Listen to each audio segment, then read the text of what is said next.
अस्सलामुअलैकुम। पाक टीवी 24 में खुशामदीद। जनाब असद उमर साहब।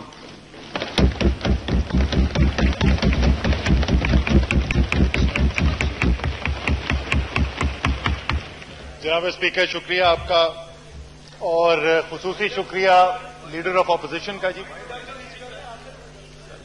हमें फैसला करने देखिए, कोई बात नहीं, आपको छोड़ देना सर। ये so that's not your choice ना, that's not your choice, that's not your choice, that's not your choice, so that's okay, that's okay sir, there are lots of parliamentary practices, बैठ जाए, हो सकता है स्पीक सर, ये हमारा फैसला नहीं, आपका नहीं है। अच्छा चल, अच्छा जी, no cross talk, address the chair. शायद सर ऑनरेबल मेंबर जो अपना पॉइंट अभी रेज कर रहे थे, उनके मेरे से जरा ज्यादा निस्बत भी करीबी है। शायद इनको ये नहीं पसंद आया कि मैंने स्पीच से शुरू किया कि मैं खुसूसी शुक्रिया अदा कर रहा हूं लीडर ऑफ ऑपोजिशन का लेकिन मैं फिर शुक्रिया अदा करना चाहता हूं लीडर ऑफ ऑपोजिशन का कि उन्होंने जो उनके जहन में खदशात थे, मुझे लगता है जो उनको बताया गया बजट के बारे में, उसके बारे में उन्होंने जिक्र किया और बड़ी तफसील से उन्होंने मुख्तलिफ जितने भी पॉइंट्स थे बजट के, जो उनके ख्याल में ठीक नहीं थे, या जैसे मैं कह रहा हूं कि मुझे लगता है एटलीस्ट कई पॉइंट्स के अंदर तो मुझे ऐसा लगता है स्पीकर साहब कि उनको जो बताया गया, क्योंकि शायद उस दिन ये यहां पर नहीं थे, तो मैं जरा वजाहत करता जाऊं इन पॉइंट्स की। मैं सबसे पहली चीज तो ये पॉइंट आउट करना चाहता हूं कि एहसन इकबाल साहब यहां पे मौजूद हैं, ये कंफर्म भी इसको कर देंगे, रिकॉर्ड की दुरुस्तगी के लिए सिर्फ कह रहा हूं कि लीडर ऑफ ऑपोजिशन ने कहा कि चाइना से जितने भी ये प्रोजेक्ट्स हैं सीपेक के, ये सारे इन्वेस्टमेंट हैं और इसमें सूद का सवाल ही पैदा नहीं होता। अगर यह मैं सिर्फ एनर्जी प्रोजेक्ट की बात कर रहा हूं सर, मैं एनर्जी की बात कर रहा हूं, मैं एनर्जी प्रोजेक्ट्स की बात कर रहा हूं। मैं सिर्फ रिकॉर्ड पे लाना चाहता हूं, तमाम एनर्जी प्रोजेक्ट सीपेक में शामिल हैं, 75% कर्जा है, 25% इक्विटी है, जिन पे कर्जा है वो कर्जे का सूद भी अदा किया जा रहा है। मैं इस बात से इत्तेफाक करता हूं, मैं पहले भी ऑन रिकॉर्ड कह चुका हूं कि ये जो गलतफहमी है कि सीपेक के जो मंसूबे हैं उनके ऊपर जो कर्जे की कुछ सूद की शरह है वो कोई बहुत ज्यादा है, मैं इस बात से इत्तेफाक नहीं करता। मेरे ख्याल में रीजनेबल रेट उसमें इंटरेस्ट का है, लेकिन इंटरेस्ट उसके ऊपर है, ये रिकॉर्ड की दुरुस्तगी जरूरी थी। दूसरी चीज, क्रॉस टॉक, बराए मेहरबानी क्रॉस टॉक मत करें और गौर से सुने। दूसरी चीज जिसका जिक्र किया गया, उसके बाद दूसरी चीज जिसका जिक्र किया गया वो गैस की प्राइसेस का जिक्र किया गया, और गैस की प्राइसेस जो हैं वो गरीब अवाम पे हमने सिर्फ 10% बढ़ाई और जो अमीर तरीन पाकिस्तानी उन पे 143% बढ़ाई, उनका जिक्र किया गया। लेकिन ये बात नहीं हुई कि ये गैस की प्राइस बढ़ी क्यों है। ये ओगरा ने जो नोटिफिकेशन निकाला, जो ओगरा ने टैरिफ डिटर्मिनेशन की, जिसके तहत यह कहा गया कि 46% गैस प्राइस में इजाफे की जरूरत है, जिसके अंदर यह कहा गया कि एक साल के अंदर 154 अरब रुपए के गैस के सिस्टम के अंदर खसारा है, तो तहरीके इंसाफ की हुकूमत को तो उस वक्त शायद ओथ भी नहीं लिया था। क्या ये 154 अरब रुपए का खसारा हमने खड़ा किया, या जो पिछले 5 साल हुकूमत हो रही थी ये उनका खड़ा किया हुआ है? हाँ, हमारे पास ये इख्तियार जरूर था कि जो गरीब है उसके ऊपर बोझ ना पड़ने दिया जाए और सिर्फ उन लोगों के ऊपर बोझ डाला जाए जिनके अंदर ये सकत है। दूसरी एक और चीज उसकी तरफ इशारा किया लीडर ऑफ ऑपोजिशन ने, जिक्र नहीं किया लेकिन मैं जिक्र कर देता हूं, बड़ी मैं टीवी चैनल पे भी देख रहा हूं, सोशल मीडिया पे बड़ी घूम रही है कि जी 2017 में असद उमर साहब ने तकरीर की और उन्होंने कहा आलमी मंडी के अंदर गैस की कीमत कम है, तेल की कीमत कम है, पाकिस्तान में ज्यादा क्यों की गई है, और अभी आके इन्होंने 30% गैस की कीमत में इजाफा कर दिया। 15 महीने में क्या बदल गया? जरा हम आपको बता दें क्या बदल गया। अगर आपको नहीं पता है, वैसे तो ये आसानी से दस्तयाब होते हैं, आदादो शुमार दुनिया की वेबसाइट्स पे छपते हैं। $47 ब्रेंट क्रूड की कीमत थी जून 2017 में, $78.80 थी पिछले जुमे को। रुपया 133 रुपए 50 पैसे फी डॉलर था और रुपया 125 रुपए फी डॉलर आज है। रुपए की कदर में कमी और बैनुल अक़वामी मंडी में इजाफा जो एनर्जी की कीमतों में हुआ है, उसको अगर आप जोड़ लें तो दुगने से भी ज्यादा इजाफा हुआ है पिछले 15 माह के अंदर। हमने इजाफा जो किया है वो पूरी ओगरा की डिटर्मिनेशन के मुताबिक भी नहीं किया। वो तो कह रहे थे 46% करो, हमने तो सिर्फ 30% इजाफा किया है। और उसके अंदर भी जो गरीब तरीन है उसको सिर्फ गरीब तरीन से मैं दोबारा इसको भी वजाहत करना चाहता हूं। मैंने उस दिन भी कहा था, मैं दोबारा वजाहत करना चाहता हूं। जो नेटवर्क के ऊपर लोग कनेक्टेड हैं उसमें जो छोटे सारिफीन है उसका 10% हुआ है, लेकिन गरीब तरीन शख्स के घर पे बिजली की मीटर नहीं लगा हुआ, वो जाके एलपीजी की बोतल खरीदता है। उसकी बोतल की कीमत जो आ रही थी गैस की, एलपीजी की जो गैस की वो कंटेनर खरीदता है, बोतल खरीदता है, उसके ऊपर सिलेंडर खरीदता है, उस सिलेंडर के ऊपर 30% टैक्स लगा हुआ था। ये हमने नहीं लगाया था, ये जो पिछली हुकूमत थी वो लगा के गई हुई थी। 30% टैक्स हमने पहली सीसीआई की मीटिंग के अंदर उसको 30% को कम करके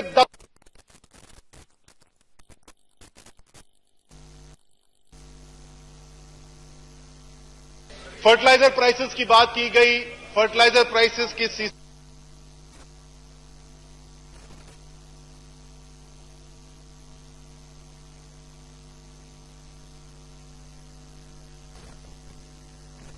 नहीं आने देना, ये डॉक्यूमेंटेड मिनट है, चाहे उसके अंदर हमें सब्सिडी देनी पड़े।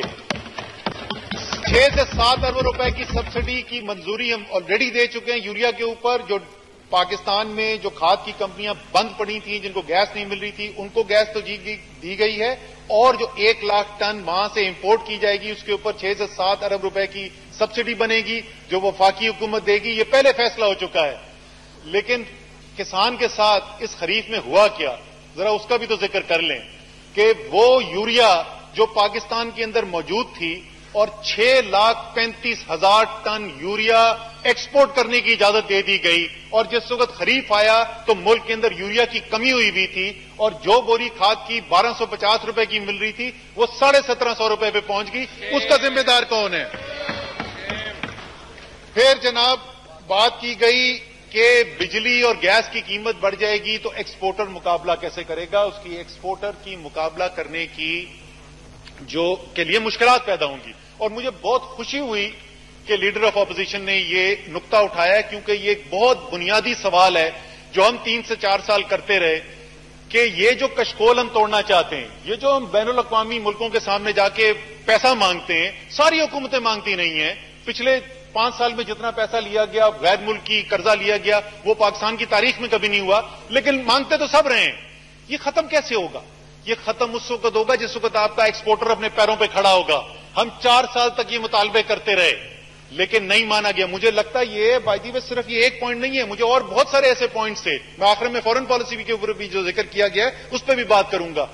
बहुत सारे पॉइंट्स में मुझे ये लगा कि अगर लीडर ऑफ ऑपोजिशन आज के जो हैं वो कल के फाइनेंस मिनिस्टर होते तो शायद पाकिस्तान की मईशत ने जो आज मुश्किलात देखी हैं वो शायद ना देखनी पड़ती।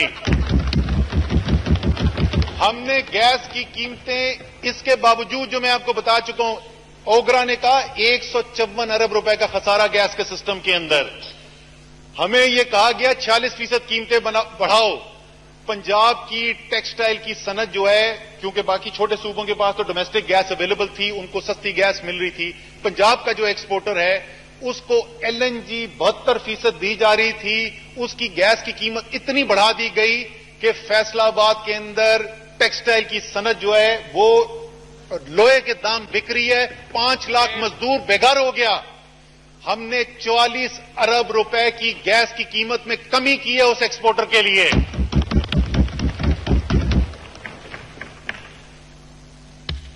लीडर ऑफ ऑपोजिशन ने कहा कि ऑप्शंस जरूर अवेलेबल होंगे, ये जो अखराजात बढ़ रहे हैं, लेकिन काश बिजली के निजाम के अंदर वो ऑप्शन जो है पिछले 5 साल के अंदर भी उनको इस्तेमाल किया जाता। जनाब स्पीकर, मैं जैसे कह रहा था कि कुछ चीजों पे मुझे ऐसा लगा कि लीडर ऑफ ऑपोजिशन जो हैं उनको किसी ने बताया है और आदादो शुमार उनको क्योंकि मुझे उसमें कोई शक नहीं कि वो यकीनन जो बात कर रहे थे उन्होंने कहा, ये मैं विदाउट फियर ऑफ कॉन्ट्रडिक्शन कह रहा हूं, यानी इसमें मुझे कोई शक नहीं कि वो सिंसियरली बिलीव करते हैं, यकीन रखते हैं कि उन्होंने जो बात की वो हकीकत है, लेकिन बदकिस्मती से उसका हकीकत से करीब करीब ताल्लुक भी नहीं है। उन्होंने कहा कि 503 अरब रुपए का गर्दिशी कर्जा था। मैं देख रहा था नवीद कमर साहब और राजा परवेज अशरफ जो है वो मुस्कुरा रहे थे ये बात सुनकर कि कहा गया कि 2018 में वो 503 अरब रुपए से कम होकर 496 अरब हो गया। काश ऐसा होता। हकीकत यह है कि वो 503 अरब रुपए जो थे, उस 503 अरब रुपए में से हुकूमत आने के फौरी बाद 480 अरब रुपए जो है उसकी पेमेंट की गई। इतनी जल्दी में की गई कि आज तक उसके ऑडिट के पैरास भुगतने पड़ रहे हैं, वो प्री ऑडिट के बगैर की गई, लेकिन चले एक पेमेंट कर दी गई। वो तकरीबन 0 पे चले गए गर्दिशी कर्जे। पीएचपीएल एक कंपनी है, वहां पर कर्जे पाक कर दिए गए। तकरीबन 500 अरब रुपए से ज्यादा, 526 अरब 530 अरब रुपए के करीब जो है कर्जे यहां से उठा के डाल दिए गए पीएचपीएल के अंदर। जो ये 496 अरब रुपए की मई 31 की बात कर रहे थे, वो आज बढ़कर 596 अरब रुपए हो चुके हैं।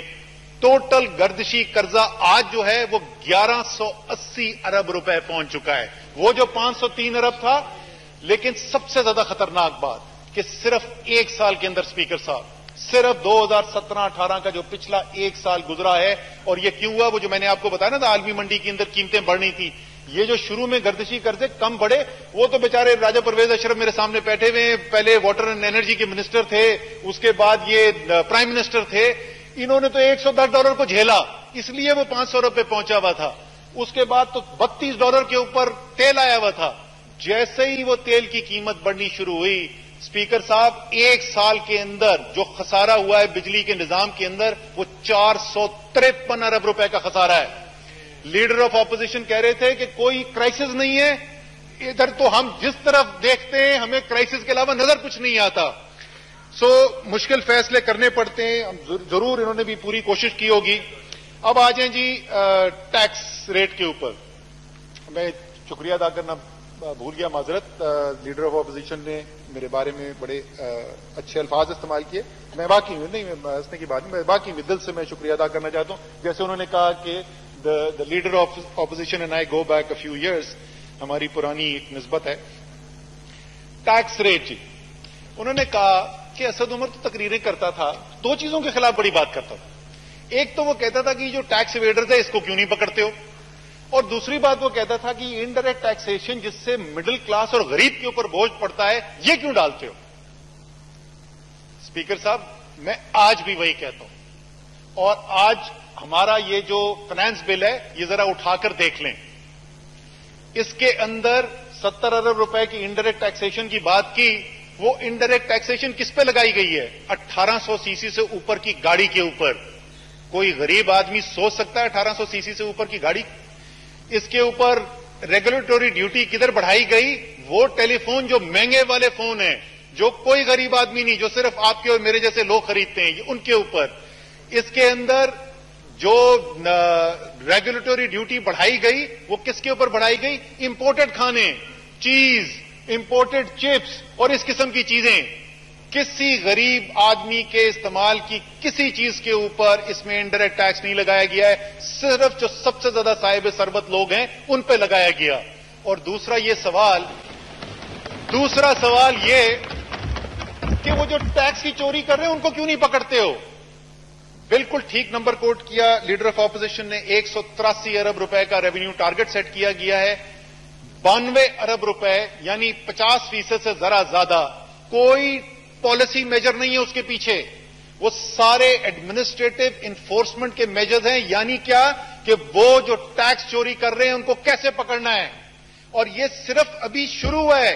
याद दिलाना चाहता हूं, 1 महीना हुआ है, 1 महीना हुआ ये हुकूमत आए हुए। अभी आप आगे देखें कि होने क्या वाला है। वो जिन घुंघरुओं की बात कर रहे थे, वो जो टैक्स चोर जो घुंघरू बजाते आज फिर रहे हैं, जिनका जिक्र हो रहा था, उनके लिए एक मशवरा है मुफ्त का मेरे पास। अभी भी वक्त है कि आप अपने हिस्से का जायज टैक्स देना शुरू कर दें, वरना ये ना समझना कि ये पिछले वाली हुकूमत है, 5 साल सिर्फ तकरीरें करेगी और कुछ नहीं करेगी।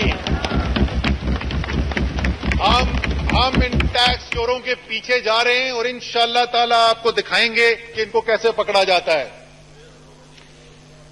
फिर जनाब बात की गई $200 बिलियन की। मैं रिकॉर्ड की दुरुस्ती के लिए बता दूं कि ये $200 बिलियन का जिक्र ना तहरीके इंसाफ ने किया था, ना पाकिस्तान पीपल्स पार्टी ने किया था, ना किसी और ऑपोजिशन की जमात ने किया था, शेख रशीद साहब ने भी नहीं किया था। ये $200 बिलियन का इसी कुर्सी में खड़े होके उस वक्त के वजीर खजाना जनाब मोहम्मद इसाक डार साहब ने किया था। ये 2014 के शुरू की बात है, 4 साल गुजर गए, उन्होंने तो कुछ नहीं किया। हमारी पहली कैबिनेट मीटिंग के अंदर जनाब एक स्पेशल टास्क फोर्स बनाई गई है, special assistant to the prime minister appoint किए गए हैं। किस तरीके से मुल्क के बाहर जिन्होंने पैसा लेके गए हैं, जो मनी लॉन्ड्रिंग करके गए हैं, जिन्होंने कौम को लूटा है, उस पैसे को कैसे लेके आना है, ये पहली कैबिनेट मीटिंग के बाद काम शुरू हो गया था और इंशाअल्लाह ताला इसके अंदर कामयाबी भी हासिल होगी। सिर्फ 2 चीजें और रहेंगी जी। पीएसडीपी 800 अरब की बड़ी तफसीली बात की, बार बार जिक्र किया लीडर ऑफ ऑपोजिशन ने कि 800 अरब रुपए का तरक्याती बजट। सर हकीकत यह है कि 2017-18 किताबें मौजूद हैं, रिकॉर्ड मौजूद है। टोटल डेवलपमेंट एक्सपेंडिचर 661 अरब रुपए। कागज पे लिखना तो बड़ा आसान है जी, कागज पे तो रेवेन्यू के नंबर भी अगर आप देख लें अगले साल के तो बड़े शानदार हैं, एक्सपेंडिचर के भी बहुत अच्छे हैं, लेकिन हकीकत यह है कि 661 अरब रुपए पिछले साल खर्च हुआ। लेकिन जो दूसरा हिस्सा था इसी बात का, वो मुझे समझ में नहीं आई, क्योंकि उससे पहले लीडर ऑफ ऑपोजिशन मुझसे मुतालबा कर रहे थे और बड़ा जायज मुतालबा कर रहे थे कि इनोवेशन किधर है, एक नया काम करने का तरीका किधर है। अगर वही घिसे पटी तरीके से काम करना है तो फिर आगे कैसे अहदाफ अचीव होंगे। तो सर इन्होंने कहा कि मंतकी नहीं लगता कि पीएसडीपी की किताब के अंदर वो ना नजर आए लेकिन काम हो जाए। लेकिन पाकिस्तान के अवाम को इसकी फिक्र नहीं है कि किस किताब में है। वो गुलाबी रंग की जो किताब छपती है बजट के साथ, उसके जरिए की जाता है या पब्लिक प्राइवेट पार्टनरशिप के साथ किया जाता है या कैसे किया जाता है। वो देखना चाहते हैं तरक्याती काम। और इंशाअल्लाह ताला जैसे मैंने आपको अर्ज किया था, जो टोटल डेवलपमेंट स्पेंडिंग है इस साल, वो पिछले साल से इंशाअल्लाह ताला कम से कम 10% ज्यादा होगी, कम नहीं होगी। आखिर में जिक्र किया गया डैम्स का, बड़ी तफसीली बात की गई डैम्स के ऊपर। और फिर मैं वही कहूंगा कि काश जो तरजीहात जिस खुलूस नीयत के साथ, जिस जोश और वलवले के साथ लीडर ऑफ ऑपोजिशन ने डैम्स की बात की है और उनकी जरूरत की बात की है, काश इसी वलवले के साथ काम हुआ होता पिछली 5 साल हुकूमत के अंदर भी। तो अगर यह हो जाता तो 5 साल के बाद आज लीडर ऑफ ऑपोजिशन को खड़े होके ये ना बताना पड़ता कि जनाब ये मदर ऑफ ऑल डैम्स जैसे उन्होंने इसको कहा, उसके लिए हमने 5 साल में जमीन खरीदी और फीजिबिलिटी अभी मुकम्मल होने वाली है, शायद कोई हकीकी काम उस पर हो चुका होता। सिर्फ दासू की आपने बात की कि दासू का जिक्र क्यों नहीं किया गया। दासू आपने खुद ही कहा रन ऑफ द रिवर है, तो वो अगर रन ऑफ द रिवर है तो फिर वो डैम नहीं है, तो डैम्स के अंदर उसका बात नहीं आ सकता। पावर जनरेशन जरूर हो सकती है, डैम वो नहीं है, डैम इसलिए उसमें जिक्र नहीं किया गया था। आखिर में जी स्पीच की जो मईशत की आखिरी बात की थी, मीसाके मईशत। मिलेंगे नई वीडियो के साथ। सब्सक्राइब बटन पर क्लिक करें और बेल के निशान पर भी क्लिक करें ताकि हर वीडियो आपको मिल सके। अपना ख्याल रखिएगा। अल्लाह हाफिज।